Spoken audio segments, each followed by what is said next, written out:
Thomas sat down next to Javkar at the dinner table, and the two of them were awkwardly silent. Thomas occasionally glanced at her while she studied the table and floor, hunched over. There was an enormous roast in the centre of the table, and Javkar's father was in the process of cutting it up, simply going to town with his sharp claws or trying not to shred it too much. "Hurry up, I'm hungry," Aura exclaimed, but a glare from Javkar's mother silenced her. "Here, I forgot to get you one," Thomas heard Lyra's whisper from behind, and he turned to see the girl offering him what looked to be a prong. He quietly thanked her as she rushed to her seat. Javkar's father settled down in his chair. "All right, let's eat," he rumbled, and everyone began piling food onto their plates. Thomas used the prong to put some meat on his plate, before using his fingers to bring it to his mouth. The meat was tough but good. It had a rich, strangely sweet taste, and Thomas finished eating quickly.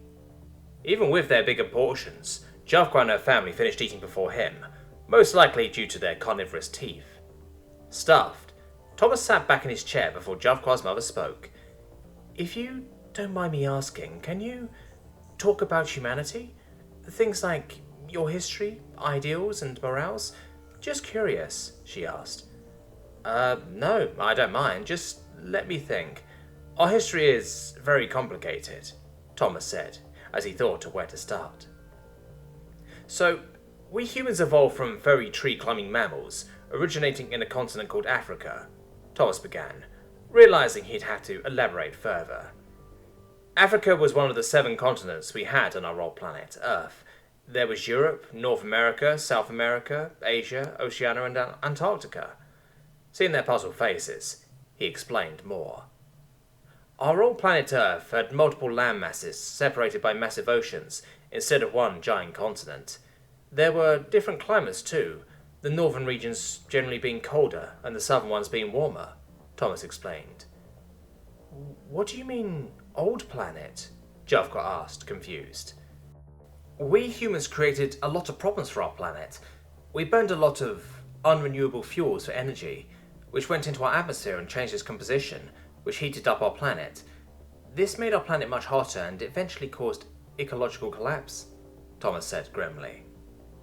He looked at the aghast faces of Javkar and her family, and he felt ashamed of his ancestors. Too bad there was nothing he could do to change the past. Eventually it got so bad that the different nations of Earth... "Different nations?" Javkar's father cut in, and Thomas nodded. "Yeah, we humans never united into one nation. There were more than 100 different nations, all with their own culture, history, traditions, customs, and more." But why?" Javkar's mother asked, and Thomas shrugged. "Humans are like that. Let's just say that for now," he said. "So, yeah, as our planet crumbled, some of our world leaders decided to send as many people as they could to other Earth, like planets, to start anew." The dining room was dead silent, and Thomas continued speaking. "My people originated from a country called Great Britain, and we took off using 3 ships, the HMS Victory, the HMS Belfast, and the HMS Endeavour. We travelled using basic first-generation FTL and rudimentary cryopods. Of course, other countries had their own versions and methods, but the end goal was the same. It took us several hundred years of travel to arrive at our new planet." The room was somehow even quieter, and Thomas was starting to feel slightly uncomfortable, shifting around in his chair.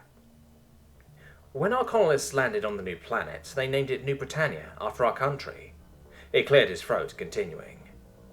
To be honest, Thomas was starting to get slightly concerned for his listeners' well-being, as they stared at him, shocked, while all the while craving to know more.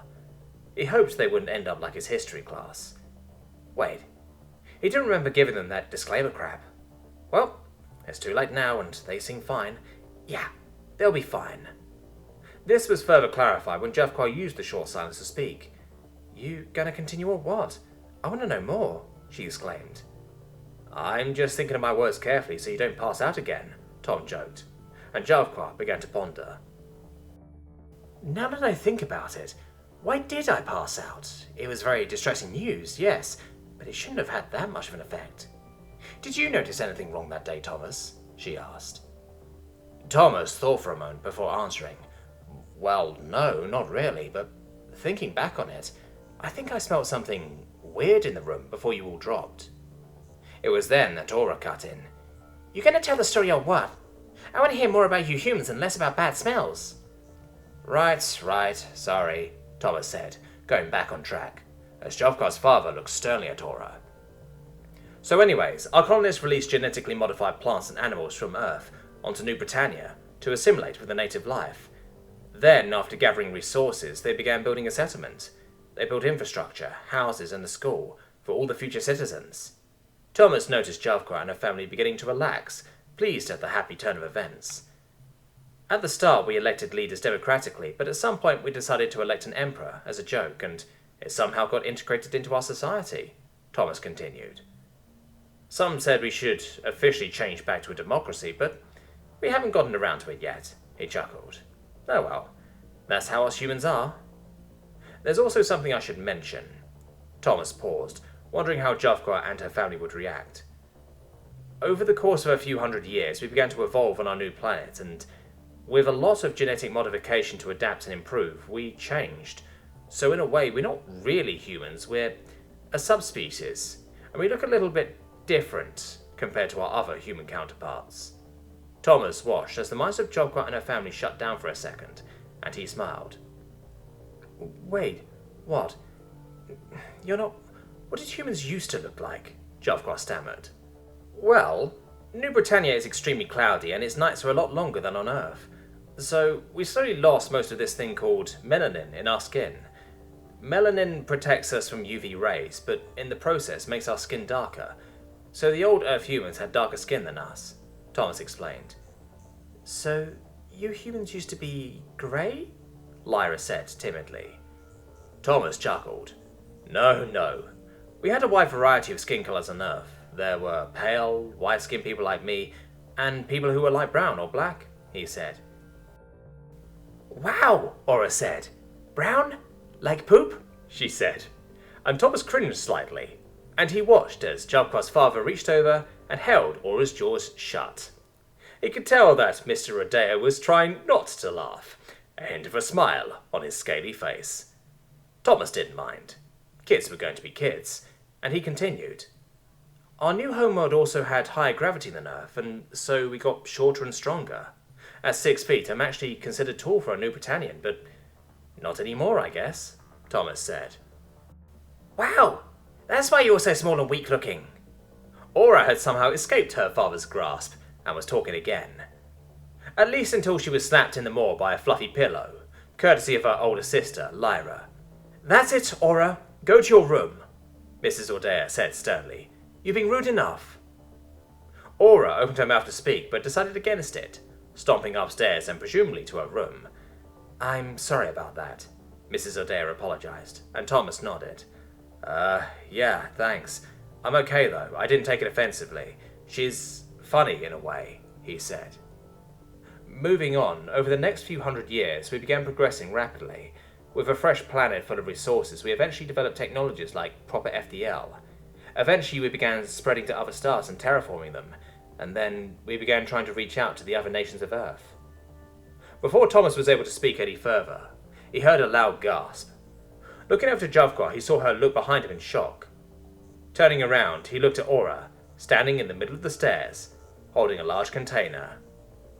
Thomas looked closer, and his eyes widened. It was labelled glitter. The little girl attempted to douse them all in glitter. Too bad she didn't have the strength to do it properly. Instead, she dropped the open container over the railing, and wouldn't you know, straight onto Thomas's head. Thomas, accepting his fate, didn't even try to dodge the stream of glitter, instead glaring at the Ordea family. Why do you people have so much fucking glitter? He yelled, before the world went very shiny. Wow, Aura said. Brown? Like poop? She said, and Thomas cringed slightly, and he watched as Jovkar's father reached over and held... Come on! Oh dear. Oh, there goes the channel.